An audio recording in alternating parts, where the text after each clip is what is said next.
Now, coming to you live from atop the Lavender Town Radio Tower, it's the one, the only, PUCL Podcast.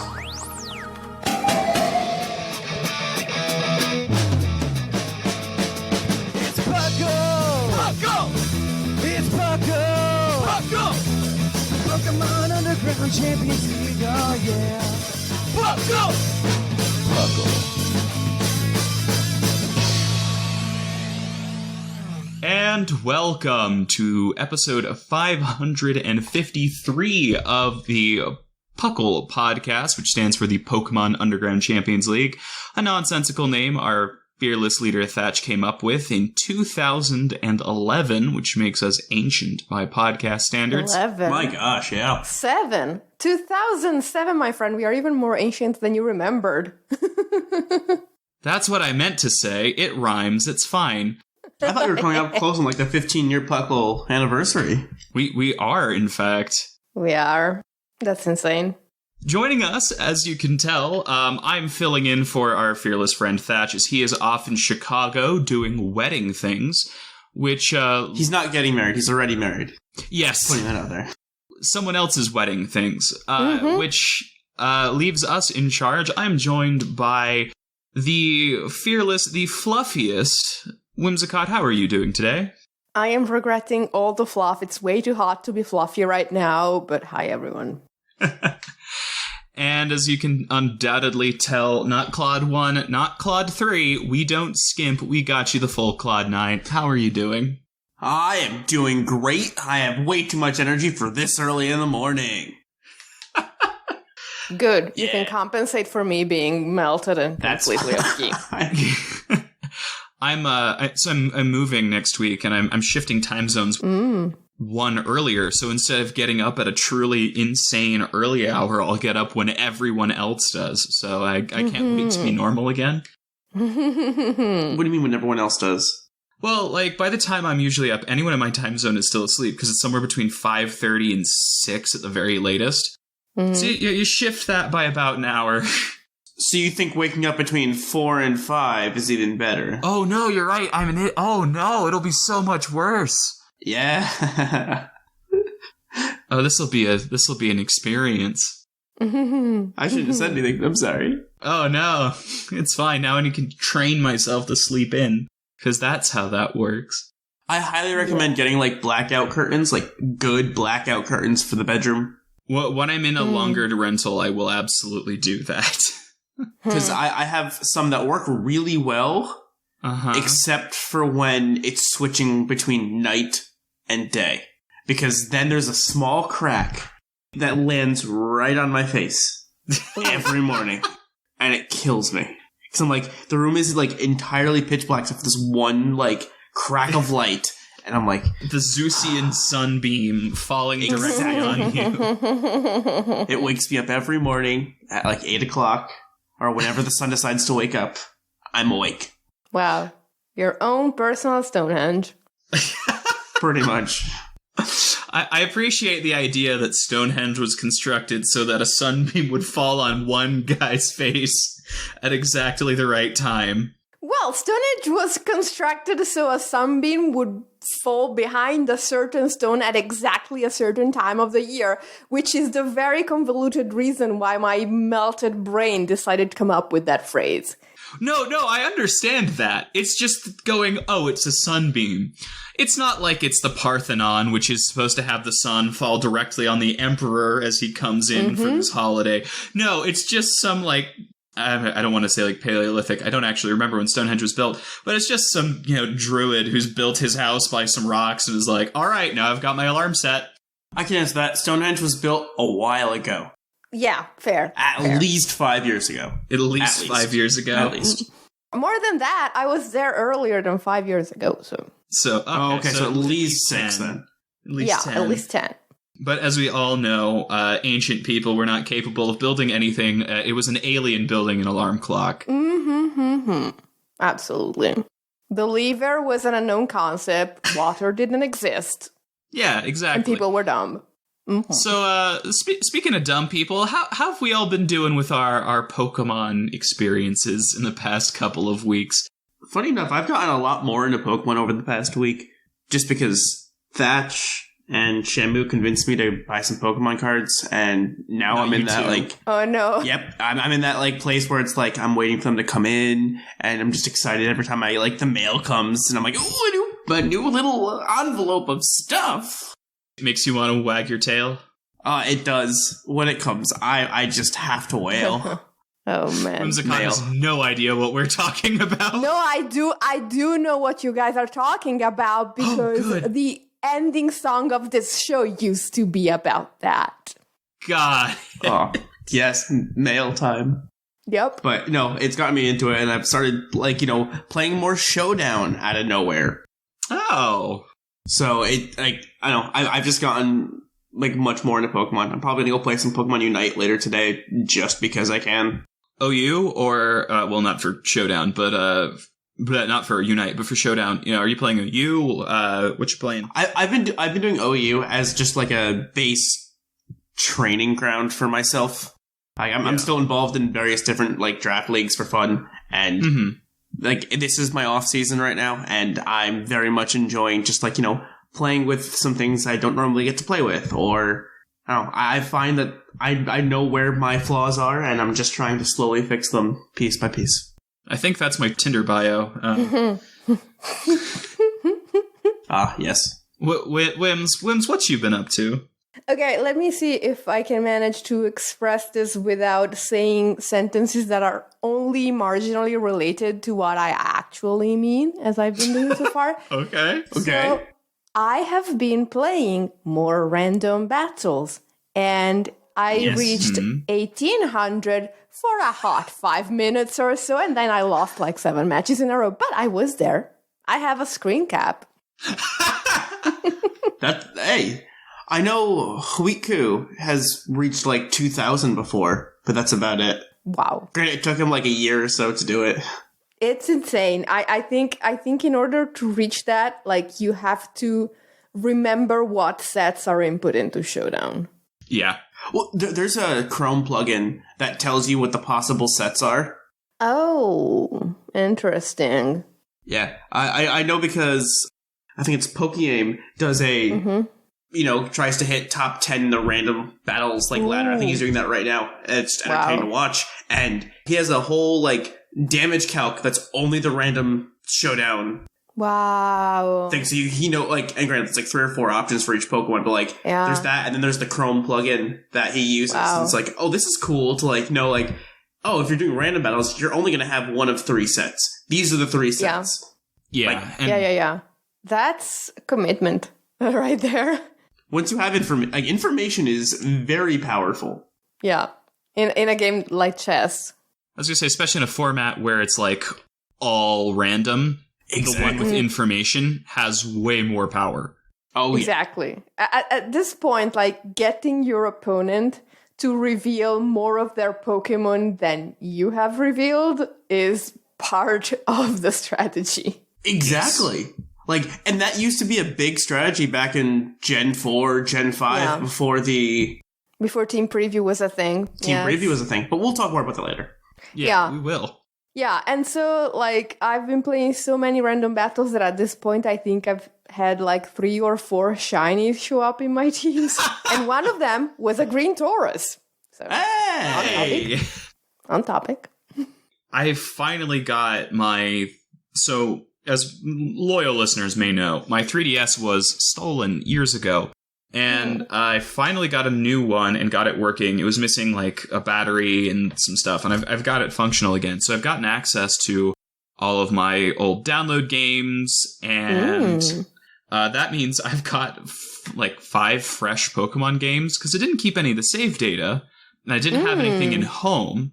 But I've basically got a 3DS full of Nuzlockable files. So I've started Alpha Sapphire. Oh. And man, that game's opening, the literal cutscene, so good. It's incredible. Yeah. I did not remember it being that good, and I remembered it being good. Yeah, it's really good. It's a good game in general, I think. Very satisfying to play. Yes. I just need to remember, because I'm doing this as a Nuzlocke, I'm not going to do, no EXP share, but I'm going to turn it off now and then, so that my levels don't get too extreme. I'm not hardcore, like, level capping it. I just don't want to be at, like, 80 by the end game, which is very possible. Yeah. Yeah, you don't want your challenge run to be how many times do I have to click the A button in a row to win. Yeah. I don't mind that sometimes. I want at least a couple circle pad inputs. Oh, circle pad inputs. Well, I think we should move on to our fantastic news segment. And don't worry, we won't be there long after the break. Woo.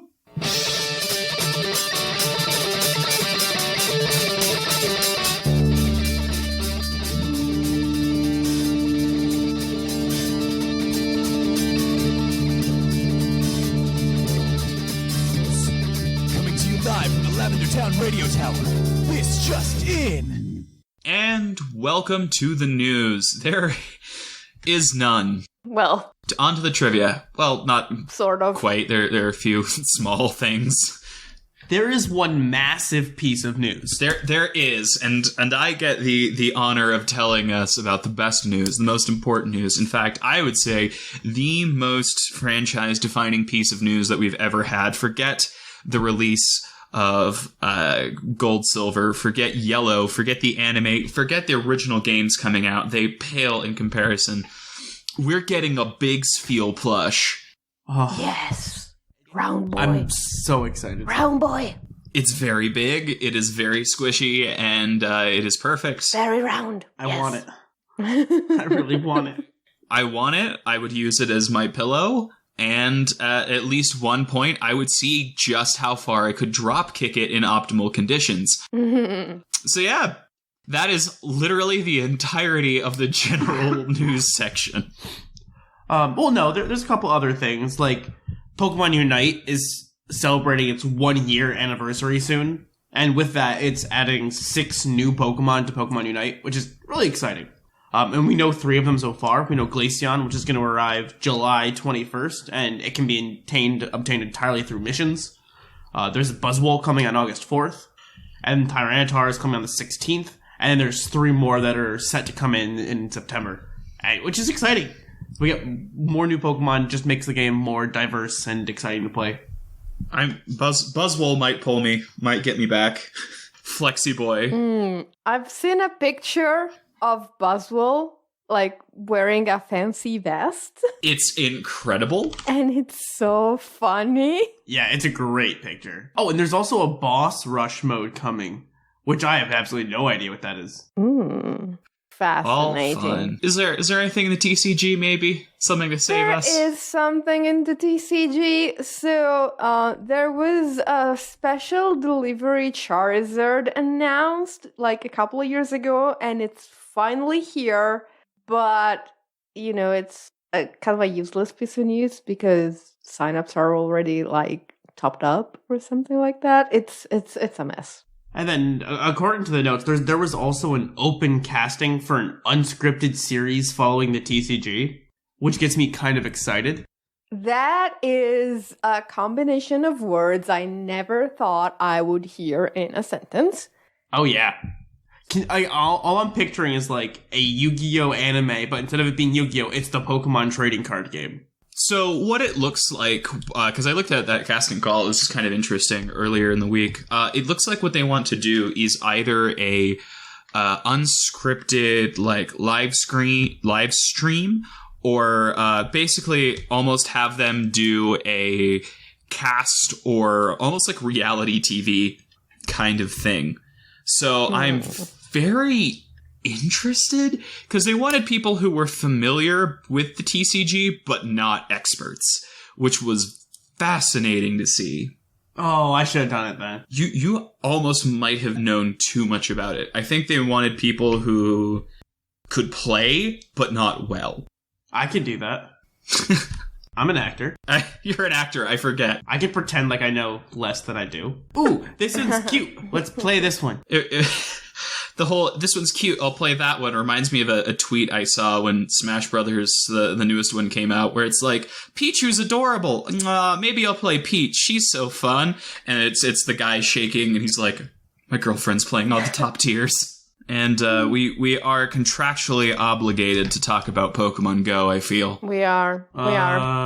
So there's a Go Fest this weekend in Seattle. There's a chance that players elsewhere might get missions that might give you access to a Pamper. We know nothing for sure. It's just there. Given that it is in the Seattle area, the day I think it's either the day of or the day after I move, I might boot up Pokemon Go for the first time in years just to get a cowboy hat Buzzwole. That might do it. My friends I had a couple of friends that tried to get me back into Pokemon Go, and I'm like, no, I can't do it. I don't want to. I don't want to either, because it's going to make me go outside again. But it's a Buzzwole and a cowboy hat. You go send Jushiro to go get a couple for you. I'll send Jushiro out, my obedient servant, Lord Jushiro. Which brings us today to Puckle's Pokey prediction. Precious Smoliv is a grass normal typing, but what do you think will happen to that normal typing? If it changes, how do you think it's going to change? I don't think it will change. I do not think you give something a normal type to take it away. Yeah, same. No, they've done that before, though. The only time I can think of something being normal and then losing it when it evolves is Azurill. And it wasn't a normal type to begin with, at least for dual types. Because there have been like normal types that have evolved into entirely different things. There's been a bunch of like normal flyings that have turned to other... Yeah, but I don't count that, because that's basically a flying monotype until Gen 5, and they only added a second one in Gen 8. What I'm saying is that flying normal basically is a flying monotype, for all intents and purposes. I don't count it the same. So I think it's staying grass normal, personally. I want to believe it's going to be more fun than that, so I'm going to say it's going to change. And depending on what it goes into, because there have been leaks and whatnot, and I fully want to believe that this Smoliv will have a split evolution. One will be normal grass, and one will be something else. You could do one is like a food olive and it's normal grass, and then one is like a jalapeno pepper and it's grass fire. Done. A jalapeno stuffed or a pimento stuffed or garlic stuffed. That's the evolution. It's like Alcremie, except all it is you just wedge it in the little small. Oh my god, can you imagine? That's it. But imagine if Alcremie had different types, like one for each type based on what like candies you had. Based on the sweet, yeah. That would be such a cool design for a Pokemon. Imagine Silphally, but it's guaranteed to always be like fairy. Yeah, it becomes grass. So you get one that's grass fighting, and it's Painmiento. All right, Wims, what are you thinking is going to happen to Smoliv? No, I think it's going to stay grass normal. What I want to understand is, like, an olive is pretty much already what it's going to be. So how does it evolve? What does it evolve into? Because I don't see where it's going. A full salad, obviously. Olive tree is another option. Ooh, olive tree. I mean, yeah, olive grass tree. ground. There we go. Yeah, could be. They live in very dry climates. Well, I think it is time to stop talking about the non-existent news and start talking about some very existent trivia. We'll catch you after the break.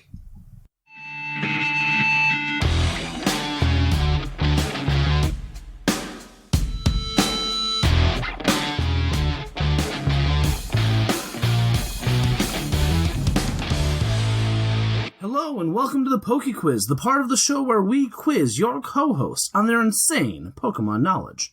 I'm Professor Snag with the rules. The co-hosts are working together as a team to answer 5 Pokemon-themed trivia questions that you, the listeners, have submitted on the Discord server. Each question is worth 1 point, with Pokedex and multiple answer questions worth more, for a total of 7 points. The hosts can use a free hint at any time. If they get all the answers correct without using the hint, they can cash it in for an 8th point.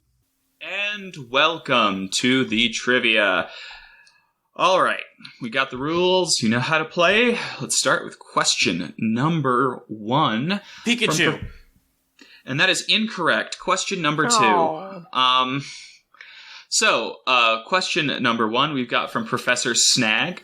Who was the first champion to have a monotype team? Well, it was. Now, when you say monotype, what do you mean? Who is the first champion to have a team whose team consisted of all Pokemon that share one type? All right. So it's Oh, not. wait. It's not Blue. It's not Lance. It might be Steven. I'm trying to remember Steven's team. It's not I think Steven. It's not Cynthia. Is it Iris? Is it Elder? Did Elder have a team? Or no, Wallace. Wallace had all water types. Oh, right, because he's the champion in Emerald. Yep. That's right. Yeah, I think he still has all water types in Emerald, yes. All right, is Wallace your final answer? I think, Wallace would be my final answer. Yeah, because I think Steven has something that isn't a I think he has a type, Cradle. right? Right? Or my... Wait. He has or something Armaldo weird. or something. I thought he had one of the fossils. That sounds right. But it could be... Oh, no. I do need a final answer. Okay, let's just go with... Because, so, I think this question might have a trick to it. Because I do need a final answer. We've been going for more than the minute. All right, I would go with Wallace. I'm convinced. I know Wallace has all of it, and I thought Steven had something that wasn't Steel. All right, so Wallace is incorrect, but the answer isn't Steven. It's Lance. Is it Lance because they're all flying he types? had Aerodactyl. They're all flying types, though. They're all he flying doesn't have the types. Dragonairs. Oh my god. Yeah, He has that's 3 what I was Dragonite, about an to say, Aerodactyl, a Gyarados, and a Charizard. But yeah, And that's we the didn't Gen have 2 enough one, time. too. Yep, Gold, Silver, Crystal. Ah, gosh. That's upsetting. Yeah, that's what I meant by what, like, I was saying this is a trick question. I was about to say that. But I thought he had a Dragonair for some reason. Yeah, I thought he did. In the first one, he this. does, and in Fire Red, Leaf Green, he definitely does. So Yeah. So it's all right. We still got plenty of questions to go. So we've got a Pokemon manga question from the British gent, but I think this one's fair. So from the British gent, he has it's a very from him. I'm coming back with another Pokemon manga question for you. In Pokemon Adventures, Gold and Silver, our heroes are attacked by Neo Team Rocket and the Masked Man, along with the legendary Pokemon Lugia and Ho-Oh.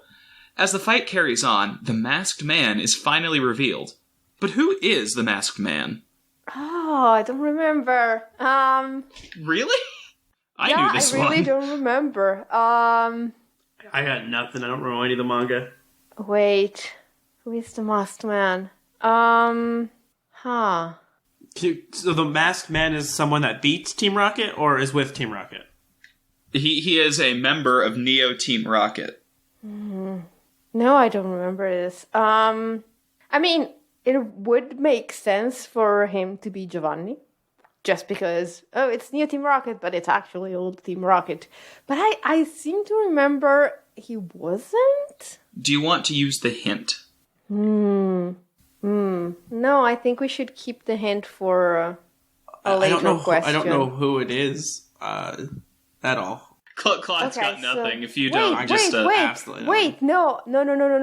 Wait, because in the manga, the Elite Four are kind of evil. And I think the Masked Man might actually be a member of the Elite Four. Do you want to put a name down? Yeah, I would like to put a name down. So it's a Masked Man, which excludes half of the Elite Four. It's true.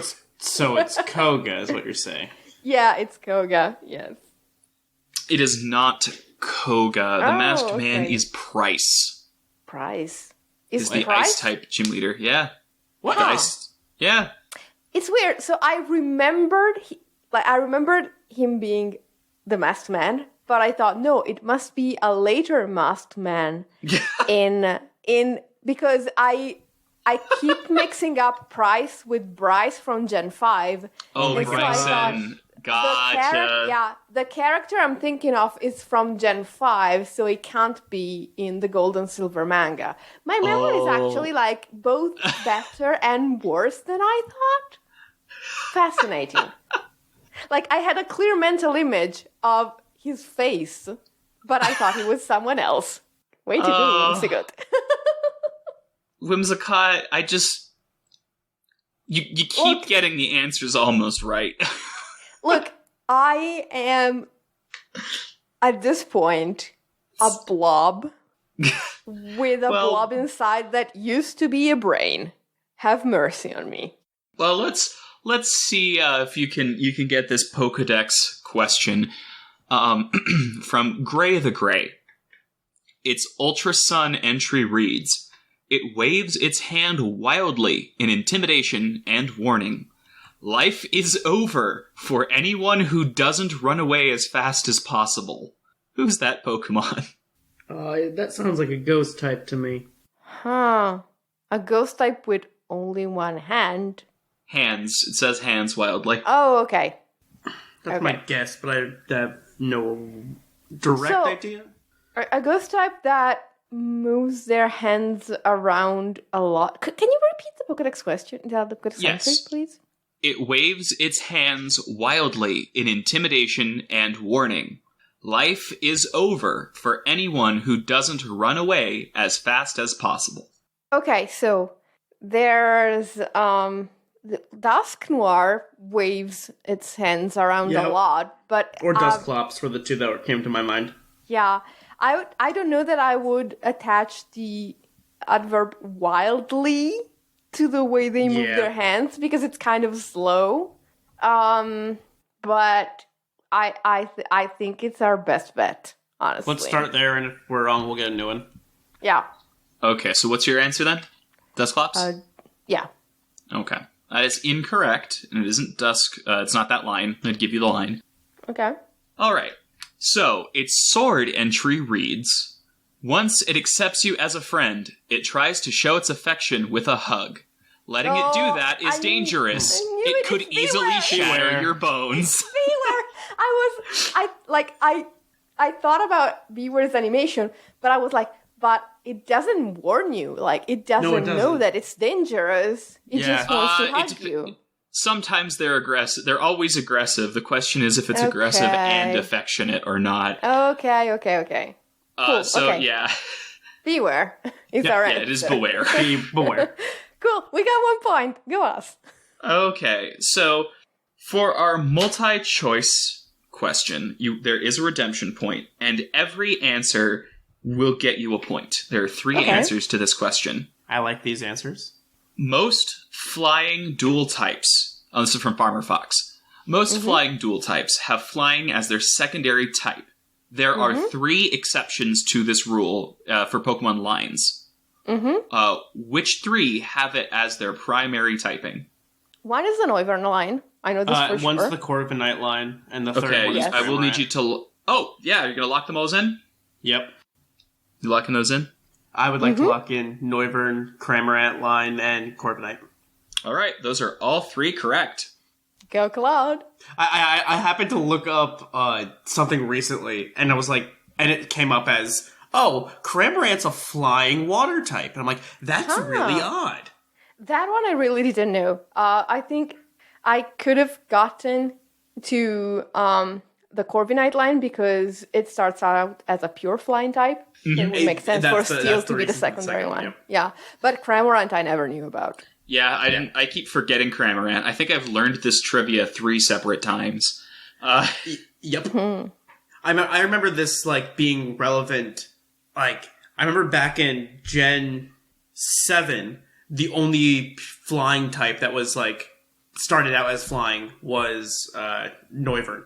Yeah. The Noivern line was primary flying. And then it wasn't until Gen 8 where I knew we added 2 more, and I'm like, oh, okay. Yeah. Yeah. All right, so that brings us to our last question, the base stat question. You've got your hint for free. Do you want... I'm going to give you the choice because I think both of these are interesting.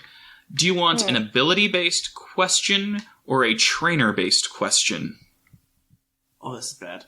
Either or. I think maybe the trainer-based question would be even worse than the ability-based question, but I don't know. I think the trainer-based question might be better, but I'll let you decide, and I'll just run with it. Well, so far you have been by far the more clear-minded of the two of us, so I will follow your lead. Let's go with the trainer-based one. All right. Which Pokemon used by a champion has the highest base attack? Ooh. Any champion? Well, a game's champion. A game's champion. And are we... Well, including now, how Megas? deep do we want to get into this? Yeah. So, do you want to use... You're going to use your hint, Yes. I assume, because you can? Yes. Yeah, let's use the hint, because I have Okay. a couple of questions. So, your hint for this is they did not use this... this Pokemon was not used in their initial appearance, and it was only available if they were chosen as an ally or fought as an opponent in the battle tree. So my mind goes to Mega Garchomp on Cynthia, but I'm not sure if she was in the battle tree. Huh. The fact that he says battle tree tells me it might be like red or blue, Yeah. but I do not remember red or blue's team. So Blue usually had Pidgeot, Arcanine, Gyarados, one of the starters, an Executor, or something else to cover for the type he didn't have, stuff like that.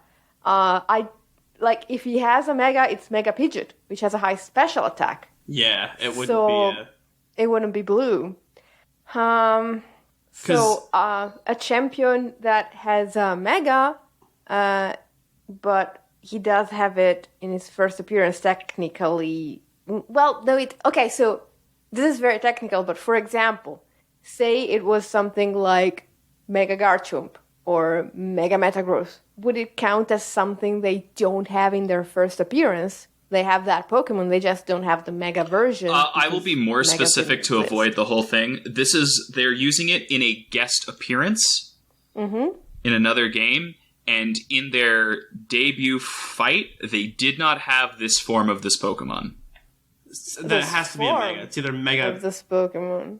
Yeah, Then it has to that's be what I either meant. like Mega Metagross or Mega Garchomp. Is the only thing I can think of that has that high of attack that we know came from Yeah. those Pokemon. But I'm not fully I will need an sold on it answer. yet. Okay, so I think which one of them has the highest attack? Garchomp or believe- Metagross? Believe it's Gar. I don't know off the top of my head. I think it might be Garchomp because the reason Mega Metagross hits so hard is that it has tough claws. Yeah, I believe Mega Garchomp has a higher attack. But I'm just trying to feel like if there's anything else, like, did someone show up with, like, a Mega Gallade? Because that also could be, like, Well- very, very high. Wally would, but he's not a champion. He's not a champion, no. So, Oh, this All is... right. I know nothing about the... I still think the highest that a champion would be used would be Mega Garchomp from Cynthia, but I'm not sure if Cynthia's in that game. All right, is that your final I answer? have no idea. Yeah, it Let's go might with have it. to be because we have nothing else. All right, Mega Garchomp is correct. Yes, Oh, with a base thank goodness. 170. And it's Cynthia, right? Yeah, it is used by Cynthia in the battle tree. Good. The follow-ups are wrong. So Poliwo says second place is Aegislash at 150, used by Leon. Leon's is at actually 140. So the second place is Haxorus at 147, used by both Iris and Leon. And Mega Metagross at 145, used by Steven in Alpha, Sapphire, Omega Ruby, as well as the battle tree. Mm-hmm. Oh, I totally forgot he had Mega Metagross in Alpha Sapphire. I would have gone that route, but I'm glad there was a Garchomp with Mega. Yeah. So, if it wasn't for Mega Garchomp, your second choice was actually wrong. But you know what? You got it. So we take those, and that gives you a solid 5 points. Now, I don't have the trivia scores right now, so I don't know how you guys stack up. It's fine. I don't remember. And I was on last week. It's a little blur. So, as Thatch says, that certainly shakes things up. Maybe. I think I have 11 points now. Okay. And that takes us to the end of the trivia segment. We will catch you guys on the topic. And we have another review this week from Supercat GX, 5 stars. This is an amazing podcast for Pokemon fans. Love your show. Keep up the good work. Well, thank you for that, Supercat GX. And if you'd like to have your review read on the show, make sure you send it in on iTunes or wherever else you listen to the show. Every review we get helps, and Super Cat GX is a superstar. But until then, we're going to kick it to the topic. And welcome to the topic. Our topic this week is the best and worst part of Pokemon generations. And we're not talking about, like, the generation show, like, each Pokemon generation. Yeah. So, every Pokemon game has its merits, and every Pokemon game has its flaws. None of them are perfect, and some of them succeed where others fail at the same thing. And it's worth talking about, especially as, man, is there no Scarlet and Violet things. So it's good to remember that you can play other games if you want. Absolutely nothing. No news on any front. We have learned nothing new through any channels, official or unofficial, the past. I'm gonna be so mad if they put out a trailer like Sunday morning. No, they fine. never do that. They never do it. They'll do it specifically to spite us and Joe Merrick, who will be prepping for his wedding. Oh, right. Gosh, she's getting married too? Huh? He's also getting married? What? Yeah, like in a couple days. He's been panicking on Twitter that a new trailer is going to drop during the ceremony. Oh, babe. Have someone else cover for you for 24 he will. hours. Like, he definitely will, but, still. But it's Joe. He feels the need to be there. Yeah. Either way. He stayed up for 24 hours for a horse. Yeah. Oh, that's right. That man is nothing but committed. I remember staying up for a while, just having that in the background on. Yeah. Well, that was miserable. Well, I feel like we need to start with Gen 1. Yeah. So, the best part about Gen 1 is that it's a broken mess. Well, no, the best part with Gen 1 is it gave us Pokemon. Well, yes, yeah. I agree with God. The second best thing about Gen 1 is it's a broken mess. And the worst part about Gen 1 is that it's a broken mess. I exactly. Like, my thought is, it's the best because it was the first game, and it's the worst because it was the first game. Yep. Yeah. Like, it's the same type of thing where, if you're just playing the game without anything else going on, it's just a game. It's a good game, but it's a game. I played it really recently. If you don't know what you're doing, you can get stuck so easily. Yes, especially, like, old one where it's like, how do I get into this town? Well, you need to go to the top floor of this building and then buy a drink and then have it in your inventory when you go to leave. Yeah. Or it's the, like, all right, now that I have cut, now what? I have to go back and find the previous cut bush and make it through this rock tunnel. That's not the only way to get... Oh, yeah, I guess if you go back upwards. But that's the point. There are a couple of ways to navigate it. Like, I distinctly remember that for years, I had no idea about the second part of Route 2. Like... Oh, where you can go with from Diglett Cave backwards? Oh, yeah. Yeah, I had no idea that place existed for years. I just went all the way around. But, like, with it, though, came some of, like, the most famous Pokemon theories of all time. Like, you have all the missing glitches that came out. There's a bunch of different tricks where you can get, like, a level 100 Nidoking before you even get to Brock. Yeah. Which I thought was super cool. One of my favorite glitches is one I exploited when I played it recently because I didn't want to be bothered with leveling up all the way. So every time you get an odd-numbered badge, or a badge that should be odd-numbered, one of your stats goes up by a little bit. Yeah. Mm-hmm. But anytime you modify your stats, that's reapplied. So if you start spamming Amnesia, you get faster. Oh, wow. Yep. Yeah. I mean, like, granted, and, like, crits being based off your speed. So something like Tauros became the most broken Pokemon in the game, or / Persian always crits every single time. Hyper Beam not requiring a recharge turn if you get a knockout. I like that, though. I thought that was a really cool idea for it. I don't think it was intended. I think it should be in the game now, or if a recharge move kills something, you get to use the move. That doesn't seem very balanced. I don't care if it's balanced. I think it's good. No, see, when I play Gen 1, I never use the glitches. I just play it as it was quote-unquote intended. But, I think I don't mind the glitches because if you play relatively normally, you need to be slightly unlucky to run into one. There are a couple that are just gonna get you. Like, if you're playing normally, you have no idea that focus energy quarters your crit rate. Yeah, but, I mean, I don't use focus energy. But it's also like... Never notice. It's the Psychic was immune to Ghost in Gen 1? Mm-hmm. Yeah, that's a bad one. That, I think, was intended. Yeah, but there were only 2 attacking poison types, so it didn't matter much. Yeah. Exactly. Well, no, because all of the trainers talk about Ghost being super effective. They just hit the wrong button on the type chart. Exactly. That one is a problem if you do decide to go get a Gustia and raise it up. But since I never played with anyone else and I couldn't get a Gengar because I couldn't trade, I just never bothered. I just used something else. So I never noticed that glitch. It's like how Scyther doesn't learn a bug type move. Yeah, move pools are jank. In fact, they're kind of bad. That is what I was about to say. Like, the one thing that is the worst in Gen 1 for me is the bad move. Because you're like, oh, I want to use this cool guy, and it's literally almost unusable. Most of the Pokemon are just They're just kind of generic.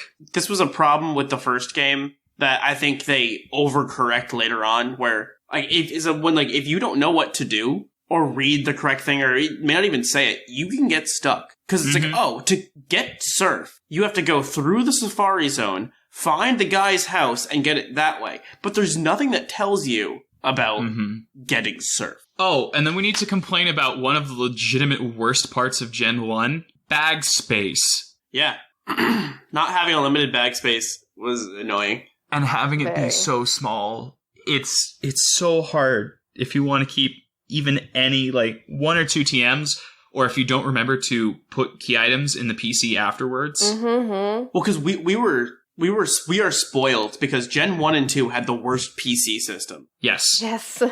Where it's like you can't see the Pokemon. You just see a name in a box, and then you have to save going between boxes. Oh, yeah, and if the box is full, Pokemon don't automatically go to the next box. You just can't catch anything until you manually page into the next one. Yeah, that was really messy. Which meant if you got something rare in the Safari Zone, if your box was full, doesn't matter. Yep, tough luck. Granted, though, I will say Pokemon Yellow is still to this day one of the hardest Pokemon games. Yep. At least the early game. And they fixed a lot of the AI as well, so it's even harder. Yeah.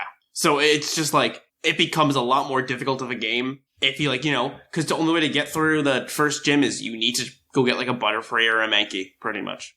Yeah. Or over level massively. It gets easier from there, but like that first gym is just really, really challenging.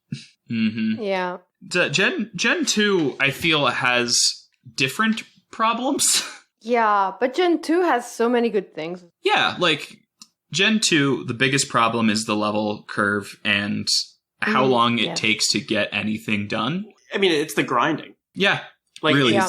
It's mandatory that you have to go through it because Gym 8 to the Elite Four is like a 15 level cap difference or something like that. And it's, all the Pokemon you fight are like in their 30s. Yeah. So if you're trying to grind to 50, it just takes forever. It really does. I think both Gen 1 and 2 were like made for children who just had lots and lots and lots and lots of free time and bought maybe one game a year, not 12 like we do these days. Yeah. Granted, though, I will say Gen 2 did add a post game, and that still is one of my favorite post games, was beating the Elite Four and then going back to Kanto and running through Kanto. That is insanely good. Especially with Red being at the top of Mount Silver at the end. Like, that's such a cool throwback to Gen 1. Yeah, Red was great. The rest of Kanto is too easy. All the Pokemon are so low leveled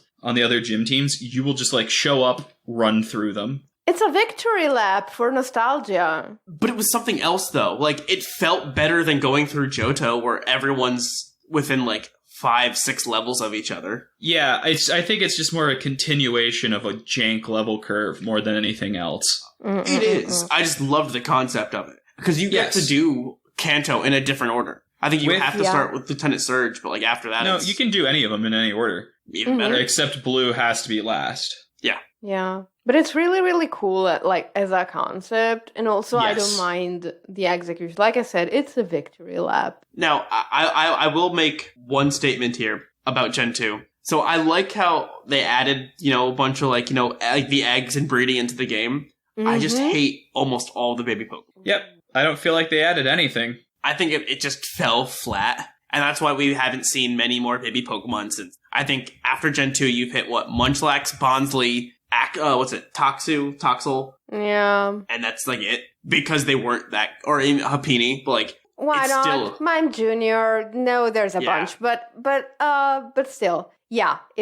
I would agree with you that the concept wasn't as great as they probably thought it would. It also just felt like a lot of the Pokemon of Gen 2 felt forced. Yeah. Like, they're all, like, granted, and this is my problem with Gen 1 too, is a lot of the Pokemon are just don't have, like, they don't have, like, the same, like, good designs as I think some new Pokemon do. Where it's like, oh, this is Voltorb, it's based off of a Pokeball. Well, Or, I mean, oh, look, this is Teddy Ursa, it's a teddy bear. it's pretty much the same design pool for Gen 1 and Exactly. Gen 2. Mm-hmm.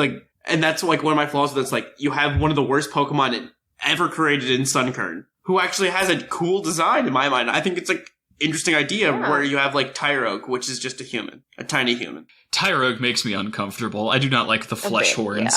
Yeah. Mhm. I think, though, to be fair, like, you're designing, 200 creatures, 250 creatures. And it's like, okay, so let's say that 200 of them were designed at the same time, which I think is pretty much what happened. And, like, how do you know what makes a good Pokemon before Pokemon exist? That is true. Yeah.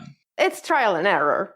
Granted, though, and as I remember Gen 2, there's more things I really liked about it. Like, I loved the day and night cycles. I loved how time would change and different Pokemon would show up at different times, or the rates they would show up would change. And there were, like, specific people throughout the game where if you find them on their certain day, they would give you an item. a thing. Yeah, that was really cool. That gave you a reason to play multiple days. And Yeah. held items, you can't really skip that. Oh, that yeah. was big. Yeah. That was cool. I And think it's that integral the- to the game now. It is. I think the coolest, just plain cool thing about Gen 2 is the idea of shinies. Yeah, Shinies Yeah. came into the game with Because- the Red Gyarados. Yeah, and it's like Pokemon is a collector's game, and you introduce a rare limited edition item. Brilliant. Genius. Well, that and like certain Pokemon used to follow you. Like I know Pikachu used to follow you back in the original game, which they took out in Gen 2, kind of, which made me sad. Mm-hmm. I don't think it was worth the programming effort and space in Gen 2. Yeah. Yes, but definitely that was an issue that they fixed. But like if you remember in Gen 2, the trainers used to have little animations, but when you'd fight them, they'd come on screen, they would do a little animation, like a back and forth type thing, and then when you get to Gen 3, they just throw all of that away and make it the Pokemon. Mm-hmm. Mm. I liked how the trainers moved. That I felt like it gave them some life. I don't Like- remember that. Huh. Oh yeah, and then that was. I think that's what I liked the least about Gen 3 is that they had a bunch of cool features and they just kind of said, nah, we're not going to do this anymore. Like the day and night cycles and some of the cool animations they used to do. And then Gen 3 when it first came out, you couldn't transfer your Pokemon from You still Red, can't. Blue, Gold, and Silver. It was its own separate entity, and that was unless you started with Gen 3, that's kind of annoying. That's probably one of the worst things about Gen 3, but I understand. They had constraints. If they wanted to make Gen 3 as good as it is, they had to have the cutoff. I'm not I think it was a necessary evil. It's just that's just one of the worst parts of the game. Yeah. In my mind, because when I think of Gen 3, my mind goes to I think of three things. I think of the Battle Frontier, which they added, which I thought is still the best post game by far. Mm-hmm. I loved the Battle Frontier. I think of the music from Gen 3 is so incredibly nostalgic for me, especially the MIDI trumpets. Yeah. Mm-hmm. And then I think of all the stupid water routes. Huh. That is a big drawback. Yeah. One of the best parts about Gen 3 to me is that was when they really started making weird designs for Pokemon. At least they kind of went, let's have a sumo wrestler and a clam that turns into either a dolphin or an oarfish. It's not really a dolphin, but it's close. It's not a dolphin. It's not a dolphin, it's a ribbon eel, but yeah.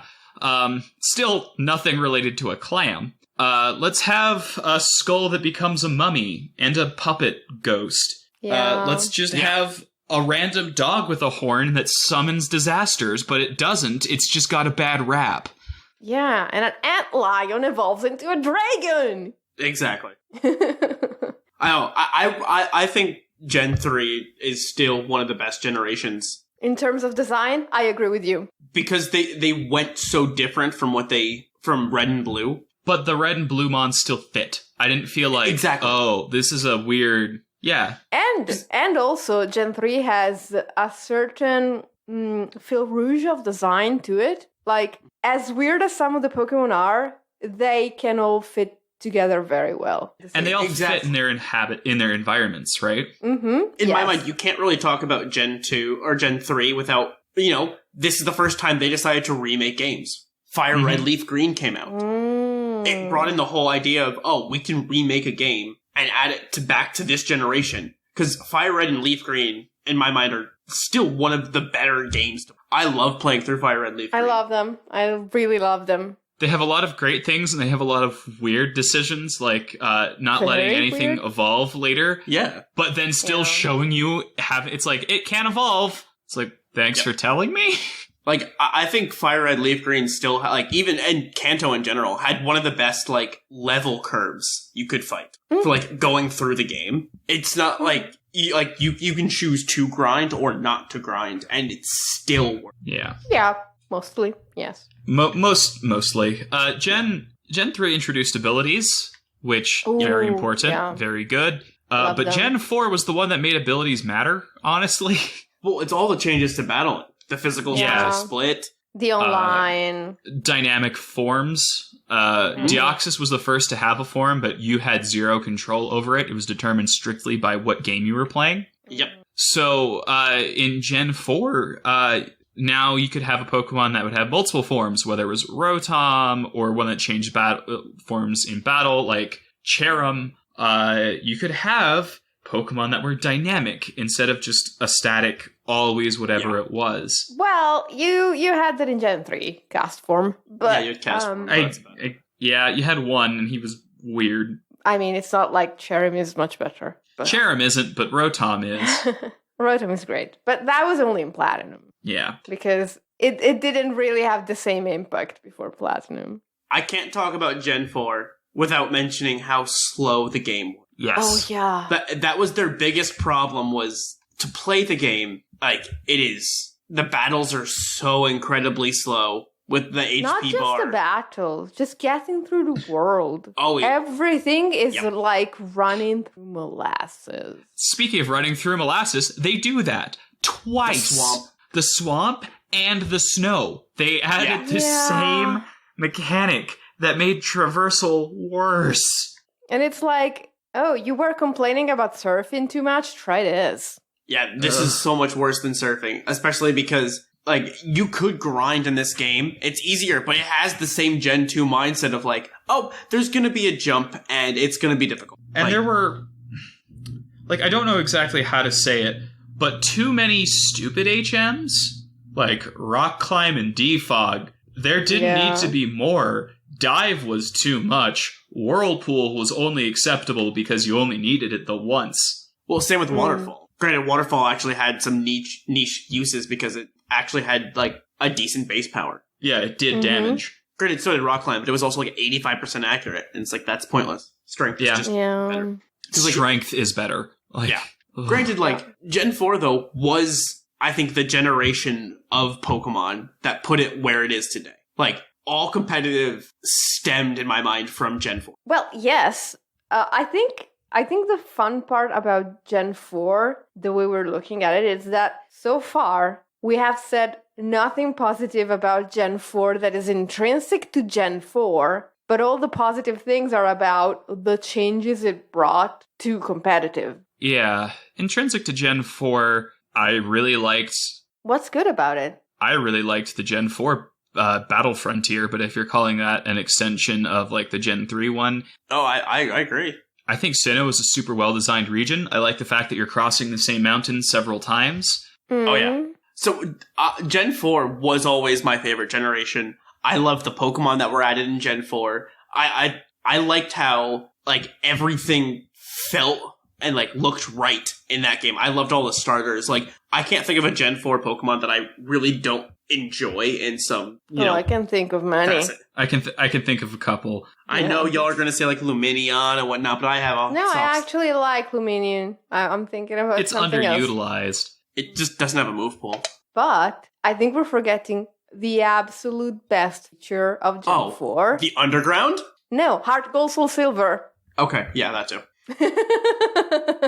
I'm actually on the Underground. Underground was really good. I loved it, but it's not a Heart Gold Soul Silver. Shining Pearl, Brilliant Diamond, that was the best part of the game, was the Underground. The upgrades to it were fantastic. Diamond, yes. Heart Gold, Soul Silver, I have serious problems with because I have the same problems with Gen 2, and it didn't fix it, and instead just added mini games. But it added the best feature of all time, though. Pokemon following you. I wish it never did, because people have not stopped complaining about it since. Because it was so cool. It was cute, but I think what Heart Gold Soul Silver did is it's so enjoyable to play that it allows you to enjoy playing Gen 2 even with the jank leveling system. Then I loved the new Safari Zone they added. I thought that was such a cool, unique idea to add it back into the game, and you can design it. That was cute. It just had so many tiny details that were amazing. Like, you can toggle the running shoes on and off. The Pokemon follows you, and you can... There were a lot of quality of life improvements of Gen 4 that I think helped it become a better game. Yeah.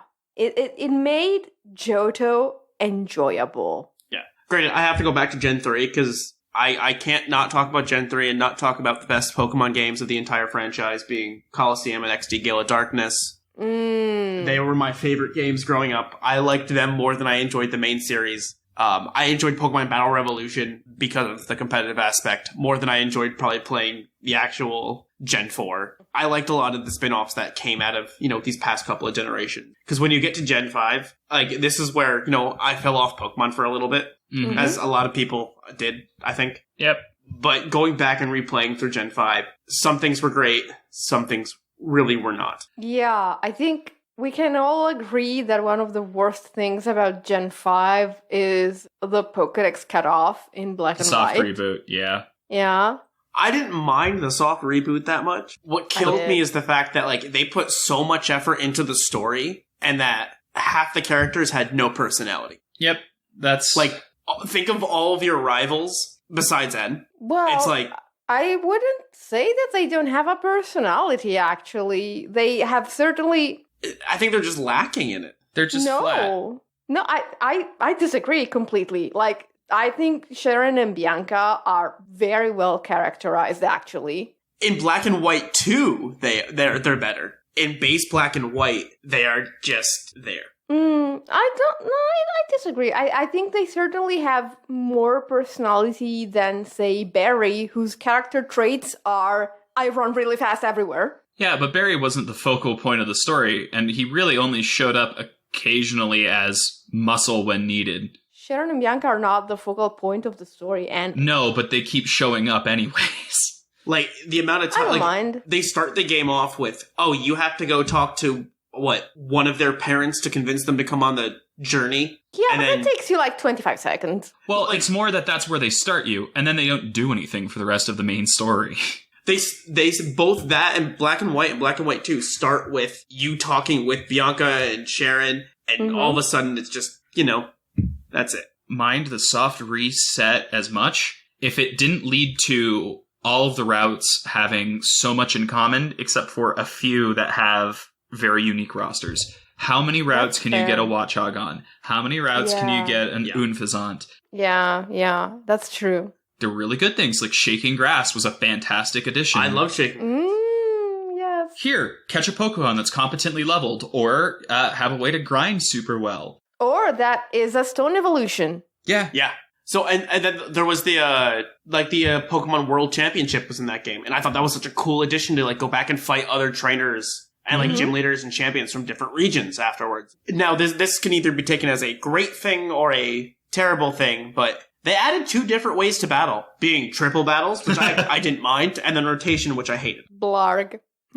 I hated them both. I just think they're bad. Yeah. You're right. I don't think either of them worked, but they tried something new. I liked how they tried something. Exactly. They tried something new, and, they forced you to do it a couple of times. I wish they forced it more. Yeah. I would love it if, one of the gym leaders was a triple battle. Don't agree with that. I would not have liked that. Nah. I do think there's one more thing we need to talk about with Gen 5, and I don't know if it's a positive or a negative, but you can't deny it was effective, as in it had an effect. Team preview. Yeah, definitely influential. And hidden abilities. Yeah, hidden abilities were a big thing. They had Dream World. I wish I could remember anything about it. It was very pastel. I think Team Preview changed all of Pokemon. Yeah. Drastically. You couldn't hide, your win con anymore. It's I can see your entire team, you can see my entire team. It took away the idea of having a dedicated lead for your Pokemon. Because I remember back in Gen 4, you'd have, I'm gonna run, this thing as a lead, and... Because it'll scout. It can either scout, it'll set up Stealth Rocks, it'll pivot, or something like that. Now that you can see it, it's, I can counter what you're gonna do. It became much more of a mind game, and... It's chess. It's more chess than it is, playing random battles. You don't have team preview. And so it takes away a lot of that calculation you can do from the beginning of a match to the end of a match. I know I need this Pokemon for that Pokemon my opponent has, which means I need to, save it, unguard it. And sometimes in random battles without team preview, I'm just I'll use this Pokemon now, and then they pull out a Pokemon that I didn't know they had, and which could only be stopped by the one Pokemon I threw away at the beginning of the game. It's frustrating. Exactly. I like playing with preview a lot better. Oh, so do I. I think I'd much rather, because now I can sit and be all right, how can I win the game? And I can just, spend 5 minutes figuring out what I need to do to just win. I don't know. I think it made things much more challenging, in my opinion, because now you can see and they can see you, and it becomes more of a mind game. Whereas when we get to Gen 6, I thought the game was way too easy. I don't think it was too easy. I think it was approachable. I thought it was, especially with the changes in breeding mechanics. No. Gen 6 is so incredibly easy to play through. Sure, it's a children's game. No, but they made it easy for you. They gave you Mega Lucario. You don't have to use it if you're trying to go for a challenge thing. I understand you don't have to, but if you're just playing through the game normally, you have the EXP share on. I think a lot of the gym leaders are just a lot easier. They have less Pokemon. I don't think the challenge was the point of Gen 6. I think the point of Gen 6 I don't think it was the point. I'm just saying, it was much hard. It's much easier to play through Gen 6 than it is to play through, but most of the other games. I don't care, because when I'm playing Gen 6 for the first time, I'm enjoying the scenery. I'm thinking, oh my gosh, this battle is in actual 3D. This is the coolest thing I've ever seen. I'd say it's...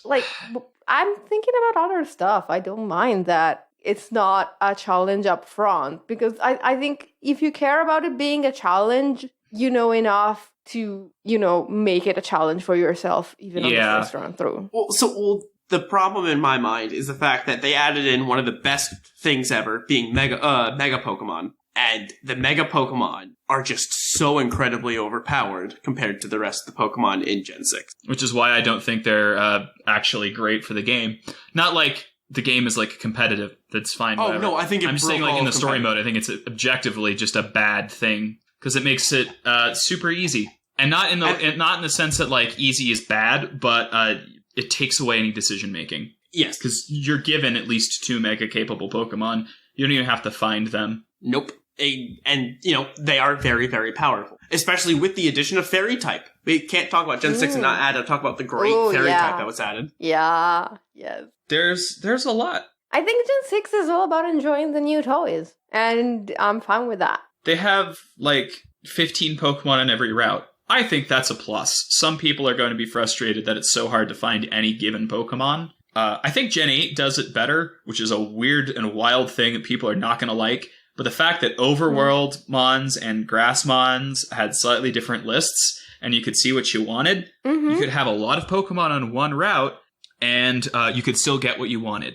But we can't jump to Gen 8 though without talking about Gen 7. Yeah, and we're gonna. I don't even want to talk about Gen 8, mostly because that's been talked about to death. But Gen 6, I think the variety was very good. By the time you get to Badge 2, you can have 6 usable, good party members you like, and they're going to be very different than everyone else. It's unlike Gen 4, which as much as I love it, everyone had Starter, Luxray. Yeah, I'm still here. Lucario? There's a meme running around that has like everyone's Gen 6 team, and it Staraptor, and then like something else. It's like underleveled HM Slave.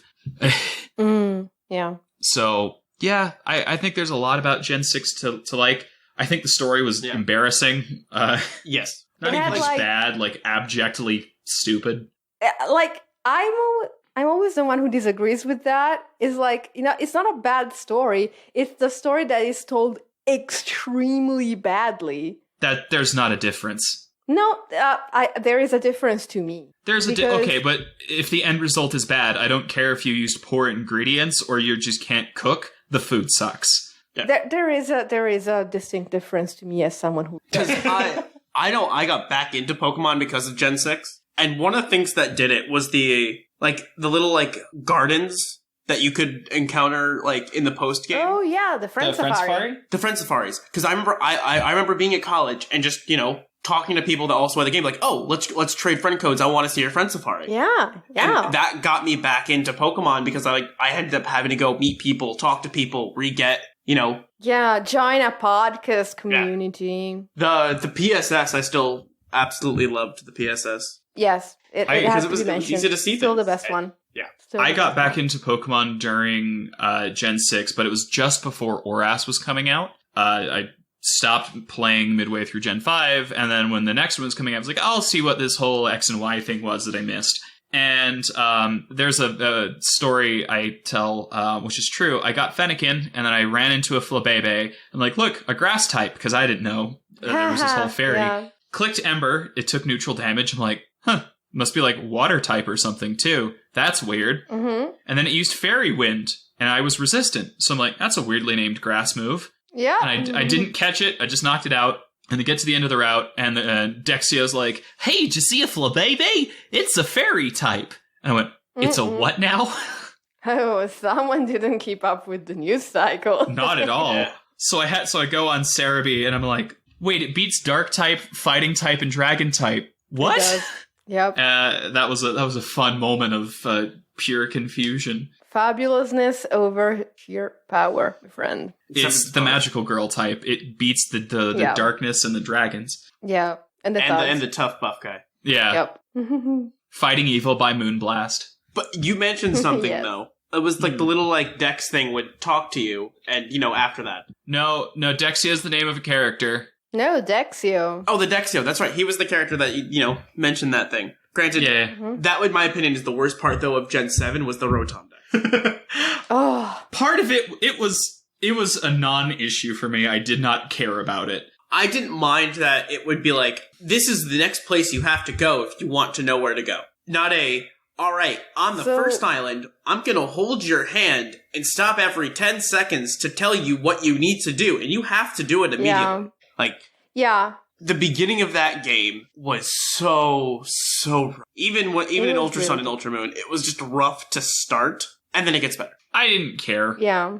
It gets a lot better as it goes, and I just didn't care. I didn't care at the time. I care now because I really like Alola. I really like the Pokemon in Alola. But whenever I try to replay a Gen 7 game, I just get stuck at the beginning. Well, the other big issue with Gen 7 is that the game doesn't fit on the 3DS. What do you mean?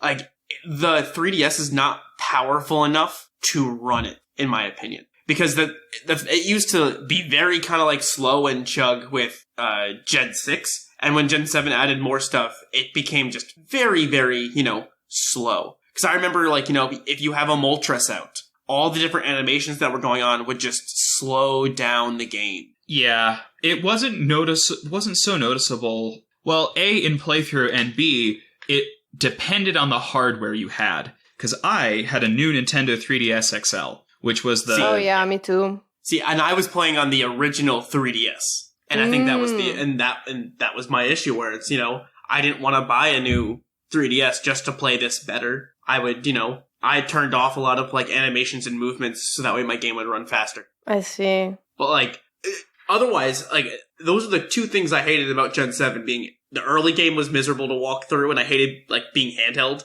And then, certain battles, especially double battles, really just lagged. But otherwise, I thought it was a phenomenal game, and I think Gen 7's underrated in that sense. Gen 7 has two...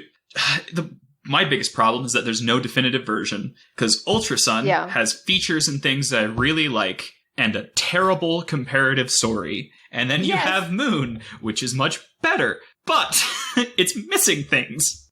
Yep, pretty much. Yeah, that's the other problem, is Ultra Sun and Ultra Moon are just what Sun and Moon should have been. There's no reason to ever play Sun and Moon again when you have Ultra Sun and Ultra Moon. Except the plot. The plot, which is much better, and they have different and frankly more fun totem battles. Togedemaru is a worse boss than Vikavolt. Wishy-Washy is is much harder than Araquanid. It's rough. And Z-moves are the bane of the Nuzlocke existence, and that's a good thing or a bad thing, depending on the person. I like having to deal around them. They are nukes that you have to play around. But Ultra Necrozma exists, and that's just not fair. Yeah. I loved Ultra Necrozma. I thought that was a fun, forced, like, incredibly difficult fight. Oh, I don't mind it on a normal playthrough. It just makes challenge runs mean. Oh, but that's the point of a challenge run. Gen 7 is very difficult to challenge run for that reason. Mm-hmm. I think that's good. Like, it's supposed to be a challenge run. Like, not to mention, like, a lot of the Pokemon they added in this generation fit with the theme. I thought it, like, thematically, Gen 7 and Alola just was so, like, different from the, mold of what Pokemon's done before, that it felt nice and was refreshing. It almost felt like a vacation. Yeah. The totem battles are so good, too. Man, yes, exactly. It was a good way to be hard without being, like, brutal. It was good. Yeah. Especially because you couldn't... I think it was almost impossible to, like, one-shot a totem because of their power. And they'd bulk up their defenses if they needed. Exactly. And then there's Lurantis spamming sun strats against you. Exactly. I thought it was a super cool idea, and you had to fight, like, there were 18 different... Or I think there weren't, like, 18 trials, but, like, there were, a bunch of different trials for each type, which gave it a different feel. Granted, I missed gyms, and I still think not having gyms is a mistake. But it was a different take on it, and I didn't mind it. Yeah, like you said, it was a vacation. I have mostly fond things to say. I love how they incorporated the setting. I felt like it was very true to form. I have a couple complaints. A lot of them are about availability, because they had a lot of cool Pokemon that you didn't get to use, or effectively didn't get to use. The most infamous one is Grubbin, followed closely by Delmise. No, I think the top of the list for me is in original Sun and Moon, Alolan Ninetales and Alolan Sandslash. No, you could get those as soon as you got to the base. No, you can't. You can only get them right before you meet the Elite Four. No, they added a patch. They added a patch of grass at the bottom of the mountain in Ultra Sun and Ultra Moon for that specific reason. What they changed was that was where you could get Clawitzer to evolve, but in Sun and Moon, you can't get Alolan Vulpix and Alolan Sandshrew until you are literally on the grass outside the Elite Four. No, you can get them in Tapu Village. Yeah, you can get them in Mount Tapu Village. In Sun and Moon? Yep, in Sun and Moon. I'm looking right at Cerebi right now. Yep. I'm very perplexed. Yep, 28 to 31. Yeah. I never found them. Well, then you were very unlucky, because they were there. Because I used Alolan Sandslash on my first team. Okay. I used Alolan Ninetales. Yeah, they were great, because you get the Ice Stone in Po Town, which would be weird to get it before you encounter the Pokemon. It was a rare encounter, but it was there. Yeah. Oh, I was just unlucky then. Weird. Yeah. But you couldn't get Drampaw. You could get Turtonator pretty easily, but Drampaw was only in Victory Road as a version exclusive. So if you got Moon because you wanted Drampaw, too bad. Yeah. Yeah. Like, I like how there are, version exclusives, and I also hate how there are version. Yep.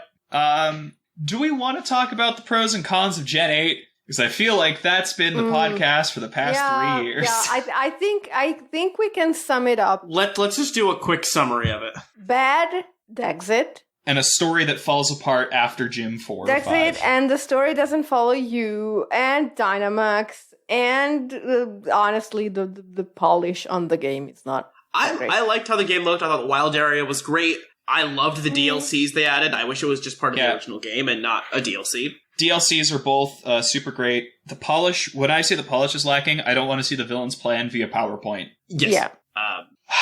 The good quality of life, amazing. Story is fun. I like the battling. They made stuff super easy to, get everything. I liked the max raid dens. I thought that was a cool little addition. It was great because I still have enough EXP candy after playing for 3 years. I can instantly level 100 anything. I have not had to grind in a Pokemon game in 3 years, and if that's not in Scarlet and Violet, I don't know what I'm going to do. Oh yeah, they've made so many quality of life improvements, and they keep making quality of life improvements, which I appreciate. The other day, I was thinking about just the stuff that was added in Gen 8. Egg moves being able to be gotten on something that didn't have them when they came out. Box access to the PC. Co-op.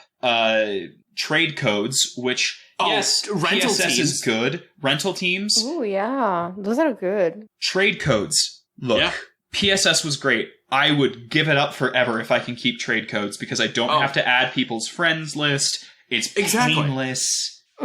Yeah, fair. They made competitive so much easier to do, and I've had more fun playing VGC when we did PoGo the episodes, in Gen 7. I mean, Gen 8. We had a lot of fun doing that with fun teams, rather than just, having to wait and find people online to play. Yeah. I think they made, the ability to just get on and play so incredibly easy. I really appreciate that. And I'm excited for Gen 9. I think what they're doing shows that their head's in a lot of the right place. If there's stuff to do in co-op, I'm glad that they're having full co-op now. If there's not, I'll be very confused.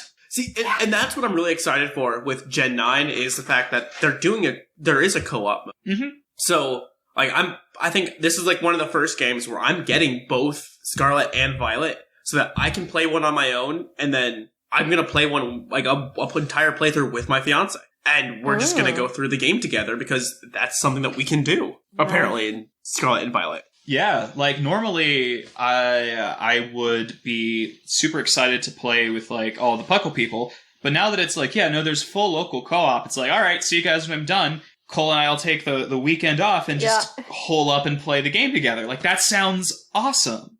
Exactly, and that's such a cool feature that I'm really excited to see how it's done, because if it's done right, it's going to be incredible. And if it's done wrong, well, we'll see. Well, then it will just be a forgotten feature. It won't matter. Because I can't wait for, there to be all right, we're going to go rent an Airbnb somewhere for the weekend, grab the Puckle staff, and we're just going to co-op the, Scarlet or Violet for the weekend, and just stream the whole thing on Twitch, because that sounds awesome. Okay, so co-op is such a weird thing in Pokemon, because here's the thing. Y'all remember the stamp book in Sun and Moon? Yeah. The Pokemon Passport, and that's how you would, track your progress?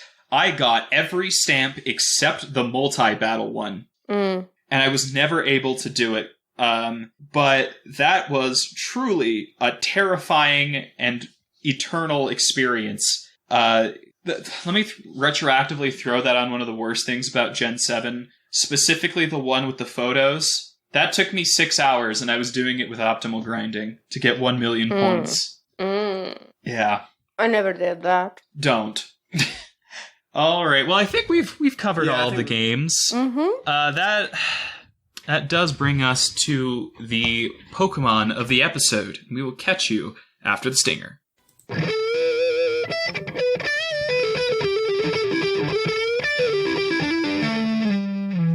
of the episode. And welcome. We've got the team of the episode. Now, this week, we are doing an unusual Pokemon. Probably won't show up again. It's National Dex number 789, Cosmog. Yes, the Cosmog Pokemon. The Nebula Pokemon. The Pokemon Shield Pokedex entry states, Cosmog is very curious, but not very cautious, often placing itself in danger. If things start to look dicey, it teleports away. this is normally where we would go over the Pokemon's base stats and things, but we're not actually using Cosmog.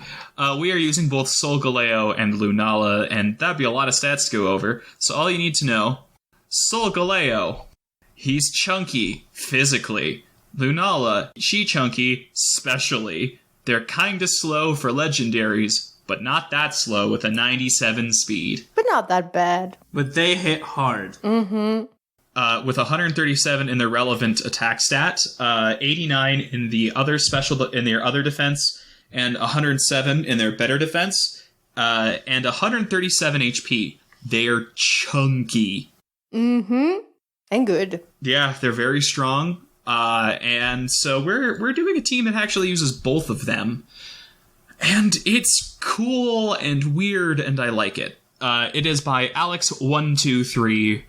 It's their team here. So, first off, we got a Lunala holding a power herb with its ability, Shadow Shield, functioning as just multi-scale. That can't be gotten through with Mold Breaker. It has 212 HP, 116 defense, 132 special attack, 36 special defense, just 12 speed, modest nature, with Moongeist Beam, Trick Room, for times when your opponent stacks speed real fast, you can just say no. You've got Meteor Beam for your power herb, and Wide Guard because it's doubles. Mm-hmm. So this is your attacker. You can click Meteor Beam to get a +1 to your special attack, and then spam Neutral Ghost to splatter pretty much everything. So we also have to pair that with Solgaleo holding a weakness policy with Full Metal Body. Again, that's basically just Clear Body that cannot be overcome with Mold Breaker, but it can be overcome with Terravolt and Turbo Blaze. Yeah, that's a weird thing no one ever talks about. Solgaleo is holding a weakness policy with 4 HP, 188 attack, 4 defense, 60 special defense, and 252 speed. It's Adamant, running Sunsteel Strike, Earthquake, Psychic Fangs, which destroys screens, and Protect. It hit hard, and if you Dynamax with that weakness policy, even a super effective hit will not matter. Not at all. Really good. Mm-hmm. Yeah, then we have the next pair of siblings on this team. We have 2 starters. We have Rillaboom, the G-Max version. It's holding a Miracle Seed. The ability is, of course, Grassy Surge. It has 252 HP EVs, 196 in attack, 4 in defense, 44 in special defense, and 12 in speed with an adamant nature. It has Fake Out, Grassy Glide, Protect, and High Horsepower, all priority moves except one. And it's just, with Miracle Seed and Grassy Surge, that Grassy Glide will probably destroy a lot of things. It might even get like some resisted hits to clean up some stuff if it's already damaged. Really nice. And then the other starter is, because of course this is VGC, so who's showing up?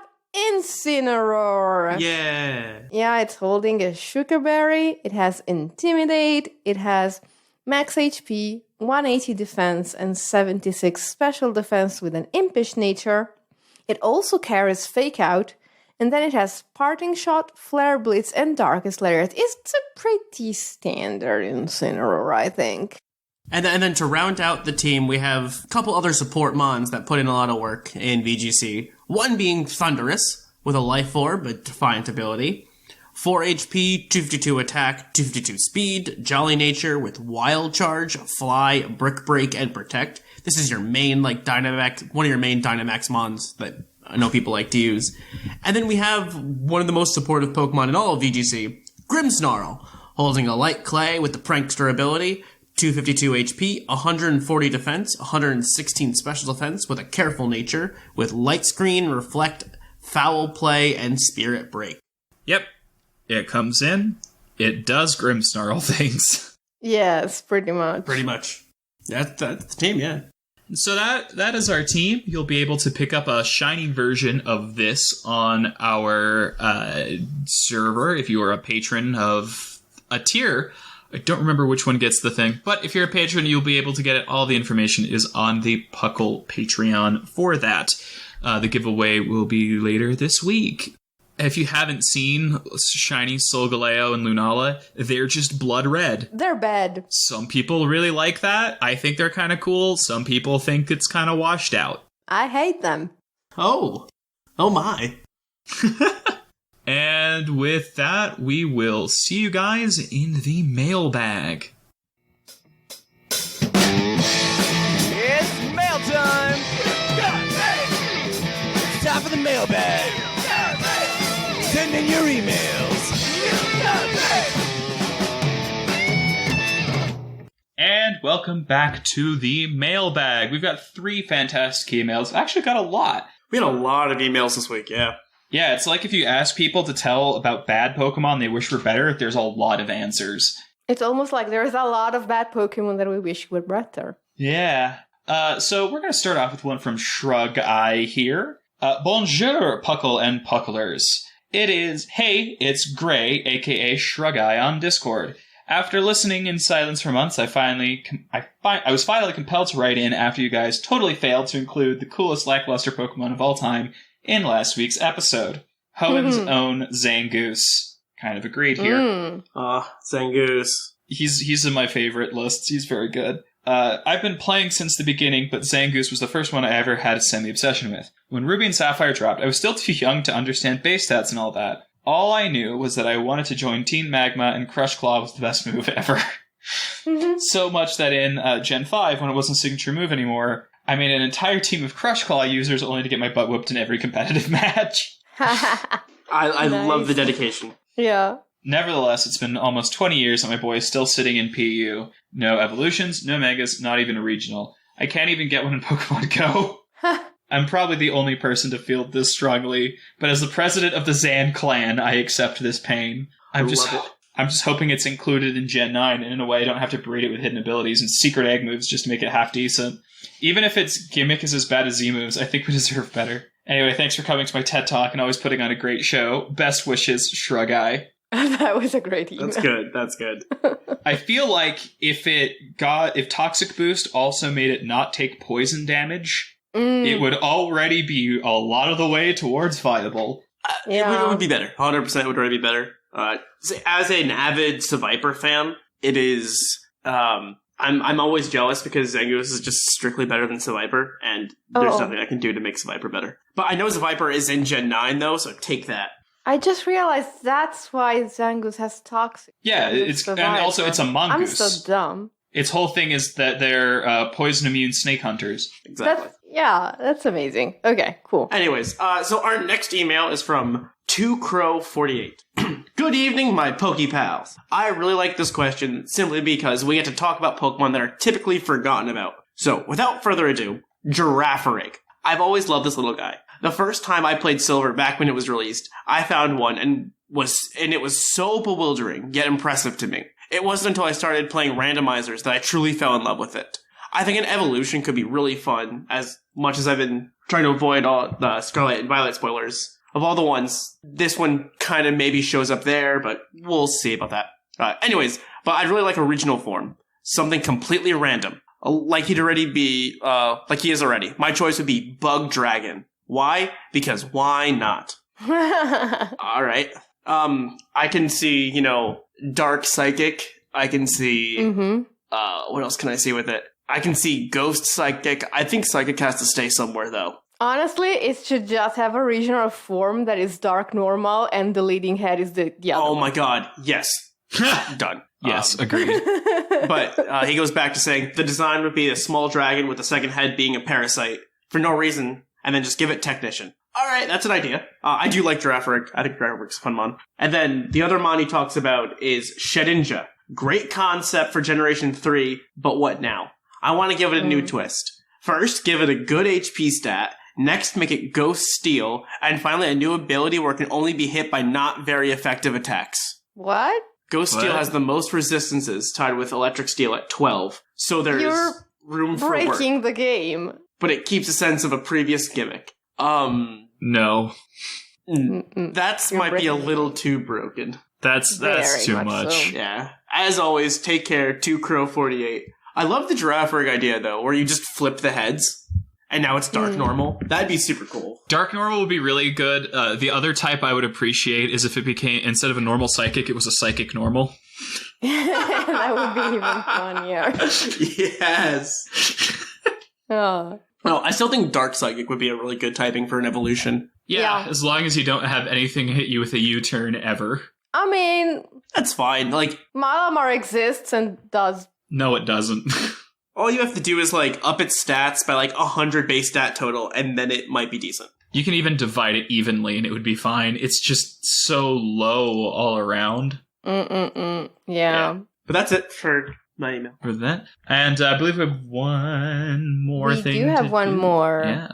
It's from an enchanter. Hello, Puckle crew peeps. Just an enchanter here. Starting off here as a 6-month-long listener, first-time email guy, by saying I was considering getting started in either Magic the Gathering, specifically the Commander format, or Pokemon TCG, and I think you guys helped me make a good start into Pokemon's trading card game. Oh, Yeah! So thanks. Oh, we saved you so much money. Now I'll talk about one of the pocket monsters I personally wish was good, or even defining. But in reality, they are a real chump. I personally love this topic because I like Pokemon Balance and its effects and numbers and all that hoo-ha. The imposing Electric Ogre, Electivire, the Thunderbolt Pokemon. Anybody with a functioning peeper would see the Heracross-esque stat distribution with an almost identical attack stat, potentially usable speed, and assume this thing is at least good. In addition to Motor Drive for a speed boost, but tragically, it misses out on key KOs on account of an atrocious move pool. Its best moves for physical coverage are all about 75 base power, and it is forced to rely on electric-type takedown for a stab with Wild Charge. Gross! I think that's the bigger problem between the two. Yeah. Without stronger No, I think it's the stab, stats. I think it's a combination of all of these. Because, like, if it had Wild Charge, but better defenses, it could take the recoil damage. But It's not necessarily better defenses. If it had the speed to match its power, it's just so slow. Yeah. Without stronger stab, it really fails to run through teams, which seems to be its design niche, as it doesn't get any cool tech in egg moves or events, just fighting moves and elemental punches. Except close combat, that would be just too good for this world, I suppose. If it got close combat, it would make it significantly better than having to run Cross Chop as your best fighting type coverage. Or Drain Punch, Yeah. On something too frail to exploit it. Exactly. Something else in this move pool makes this much, much worse, however. Maybe, I think, you can use a boosting move to make up for its lack of power. Well, I hope you like the option presented before you. Power Up Punch! And only from a transfer from Generation 6, no less. It never even got Work Up or Bulk Up. In case you were eyeing its 95 special attack stat too, no calm mind, no nasty plot. There is only Charge Beam. I'm sorry, this sentence... My friend's toddler, she's 2 years old, and when she wants to say that she likes something, she says, there is only that thing. And I think it's hilarious. That's adorable! Anyway. Right?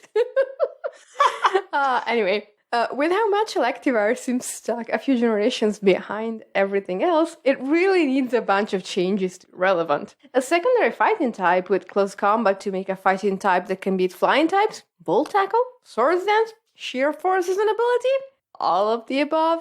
That might be a bit... Not even. I don't think it'd even be enough. No. I wanted to talk about Rapidash or Kofagrigus too, but this is getting very long. I'll leave you guys to discuss what Electivire could use for a boost. Signing off, an enchanter. Okay, I just thought of an idea. 10 speed points. Done. What they need to do is make Charge up your speed. If they took the move Charge and now it gives you a speed boost and your next electric attack does, let's say, 1.5 times damage, and now Electivire can become somewhat decent. It just needs to survive a turn. Which, granted, isn't the biggest ask. It wouldn't be OU, no. It just wouldn't be PU or whatever. Unviable. Yeah. Yeah. It would be RU or UU kind of thing. Even then, that may not be good enough for it, but that change, I think, to Charge would help not only it, but a bunch of other electric types. Yeah, it would be nice. That suffer from this kind of... I think some of them would get overbalanced, though. The scary one is Dracozolt. Ooh, Oh, does it get charged? It gets charged. I looked it up. Yeah, that might be too good. Never mind. Ooh, no. Okay, no. What you could do is, since we're talking about coverage, you could give flame charge to Electivire. Yeah, flame charge would be like, all right, that works too. Yeah. I mean, it would help it a little bit, but it really needs to have like some setup for it to really be considered decent. Yeah. Business, really. It's that. It needs better coverage. Its coverage, I think, is fine looking at it. Electric fighting, all of the elemental punches. I just don't think it hits hard enough because I feel like even something like Sandslash can come in on an ice punch and then just kill it. That's what an enchanter was saying. Like, the coverage is all like low power moves, so it doesn't really count. It's got Stomping Tantrum as well, Darkest Lariat. Like, it's not. It doesn't have the support for its moves. Yes, if it had a boost, then the low base power wouldn't matter as much. No, it needs like a Sword Stance or something else. A bulk up would actually be really helpful for it. Yeah, because as soon as that attack starts going up, its coverage is fine. It's just not good enough for its bad attack. Correct. Or basically. All right. Who do you guys want to give the Green Tauros badge to? I think my favorite email was from Shragai. Yeah, I was going to say that one too. Yeah. So if you want to ping us on the Discord, we will hit you up with that Green Tauros badge for 2022. Hey, Lynian, what is Green Tauros sponsored? I mean, what is the... Oh, yeah, the mailbag's sponsored by Green Tauros. Gives you hooves! Hooves? It gives you hooves. We said it. We're safe. Okay. See, I'm not sure because Green Tauros, the very fictional energy drink company that doesn't exist, and we've had some weird contract renegotiations. I wasn't sure if they were still sponsoring, so I just... No, they're still a sponsor. We absolutely are. You can't say that we are not. So I shouldn't be saying this. We're not clear on that legally? Okay. No, it's let's just say that being from where I'm from, I can tell you that you should respect our contract with Green Tauros. Okay. Oh, okay. I thought we'd pulled the plug, but okay, I'm glad to know. So, I mean, in case there's an incurring legal... in case we get into a protracted legal battle with the very fictional company Green Tauros, if you'd like to give us money for our legal fees, I think I can say that, you should join our Patreon. Okay. Our Patreon has many support tiers, and all the money goes back into helping us make better shows for you. In addition to Patreon, we also stream on Twitch. Thatch does a lot of things. He's been bouncing back between VGC and TCG online, showing off, having a lot of fun. And there are all sorts of other things. We've got our other shows on PUCL Plus. You can subscribe there and catch us on that, as well as trivia recaps that pop up sporadically. You can also follow us on YouTube, Twitter, Facebook. Don't look up the Reddit. It's dead. No. And don't go on Tumblr. It's too chaotic. Just come to the Discord, talk with us, hang out. That's the best part. Yep. Please come to our Discord server. There's a link in the description of the show. It's free. We're not going to upsell you. Come and chat with us. The people there are pretty good, mostly. But, you can join. That's also where we do all of our tournaments, such as the Summer League. This is the last week for badge collection. So if you want to come in and join that, you're probably going to have to rush, but you might be able to do it, and that'd be fun. Yeah. And heads up, there will be another tournament dropping signups this week. We don't have any more information or we tell you the news. But I think that's everything we need to cover in the sign-off. So I've been your host, Lynian. I have been the fluffiest Italian Whimsicott. And I have been Claude to the 9. And here in the Lavender Town Radio Tower, it is closing time.